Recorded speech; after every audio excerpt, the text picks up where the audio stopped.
Cette mince, le vocabulaire V5.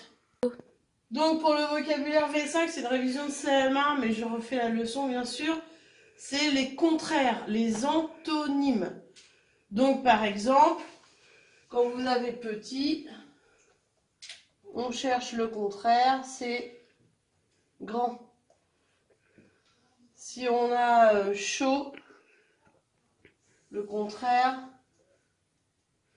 c'est froid. Et ça, c'est les antonymes.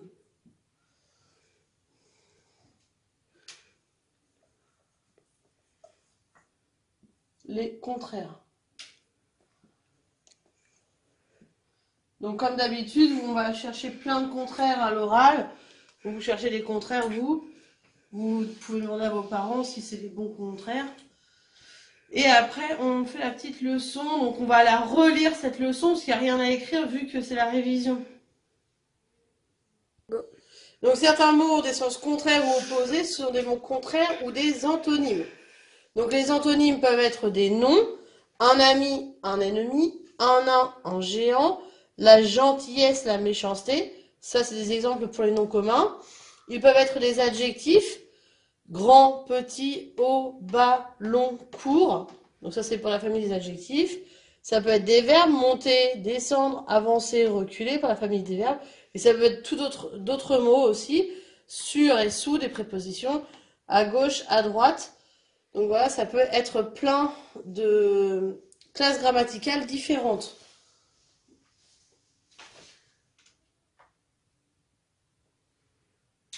Donc parfois les antonymes sont des mots de la même famille. On utilise alors un préfixe un ou un avec le M, MBP. D, mal, ir ou il. Par exemple, cassable, un, cassable. Probable, un, probable avec le M devant P. Monter, démonter. Agréable, désagréable. Heureux, malheureux. Responsable, irresponsable. Lisible, illisible.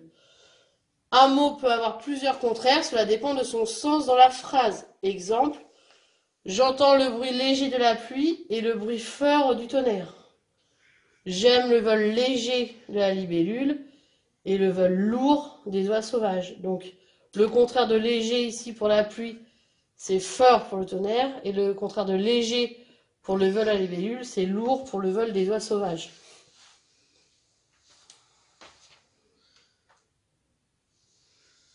Donc voilà, notre petit bonhomme, il dit beaucoup de mots, n'ont pas de contraire. Par exemple, un oiseau, il n'y a aucun contraire. Bleu, il n'y a pas de contraire. On peut aussi changer la forme de la phrase pour dire le contraire. Le chat mange la souris. Si on rajoute les petites lunettes du ne pas, la négation. Le chat ne mange pas la souris. Ça a disparu.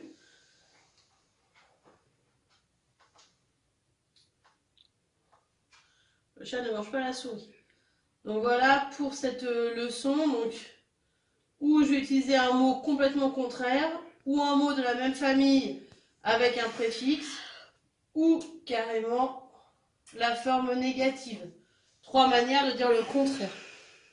Voilà pour la leçon, je continue direct avec les exercices. Donc pour l'exercice 1, pardon, cherchez dans la liste 2 le contraire de chaque mot de la liste 1. Donc si je prends refuser dans la liste 1, je dois trouver le contraire dans la liste 2. N'inventez pas un autre mot. Chaque mot de la liste 1 va avec un mot de la liste 2. Donc refuser, le contraire, ça va être accepter. Si j'ai déjà utilisé accepter et refuser, je ne peux pas la réutiliser. Donc vous les rangez 2 par 2. Ici, un mot de la liste 1, un mot de la liste 2.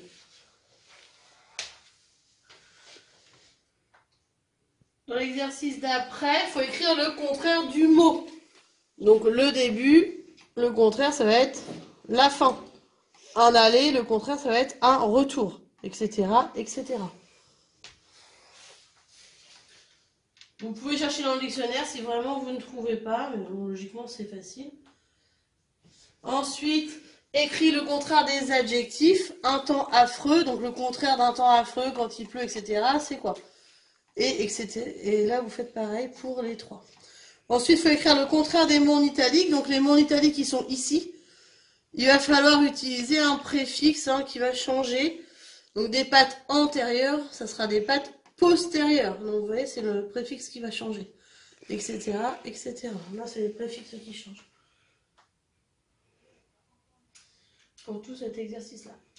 Pour l'exercice suivant, trouve le contraire des mots en italique, puis écris la nouvelle phrase. Donc le mot en italique, c'est le mot penché, toujours pareil, comme dans l'exercice d'avant. C'est ce mot-là. Donc j'ai perdu mon beau stylo. Le contraire, ça va être j'ai trouvé mon beau stylo. Et vous faites toute la fin de l'exercice. Voilà pour l'explication. On coupe la vidéo, on fait les exercices et je corrige. C'est bon, pas combien? Donc pour la correction, dans l'exercice 1, il fallait mettre un mot de la liste 1 avec un mot de la liste 2. Donc refuser, accepter, robuste, faible, autoriser, interdire, attirer, repousser, nécessaire, superflu, majeur, mineur. Ensuite, pour l'exercice d'après, c'était mettre le contraire de chaque mot. Donc on avait dit le début, la fin. Faites attention à l'orthographe des mots aussi, c'est important, même si on est en vocabulaire.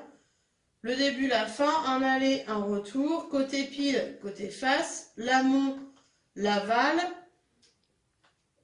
On a vu ça avec la Seine, hein, l'amont de la rivière, l'aval de la rivière. Mauvais, bon, détester, aimer, échouer, gagner, augmenter, baisser ou réduire. Lâche, courageux, faux, vrai, bon marché, cher ou mauvais marché, les deux allez, naturel, artificiel. Donc après vous aviez à mettre ici les contraires, donc un temps affreux, un temps agréable, une antenne individuelle c'est une antenne collective, un spectacle gratuit c'est un spectacle payant. Ensuite il fallait utiliser les préfixes changeants, donc des pattes antérieures, des pattes postérieures, un rendement maximal, un rendement minimal, une apparition, une disparition, une ligne continue, une ligne discontinue, un visage gracieux, un visage disgracieux, un joueur qualifié, c'est un joueur disqualifié, un garçon sympathique, c'est un garçon antipathique. Mon successeur, non mon prédécesseur, mon successeur. J'ai perdu mon beau stylo, j'ai trouvé mon beau stylo. Nous avons perdu le match, nous avons gagné le match. Le linge est bien sec, le linge est bien mouillé. L'épicier vend des haricots secs, l'épicier vend des haricots frais. Dans ce coin, l'air est sain, dans ce coin, l'air est pollué. Cet homme a encore sain, cet homme a encore malade.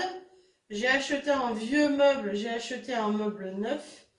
Édouard est un vieux conducteur, Édouard est un jeune conducteur. Je préfère les exercices simples, je préfère les exercices compliqués. Mon devoir est écrit sur une feuille simple, mon devoir est écrit sur une feuille double. Donc voilà pour les exercices de vocabulaire. Merci.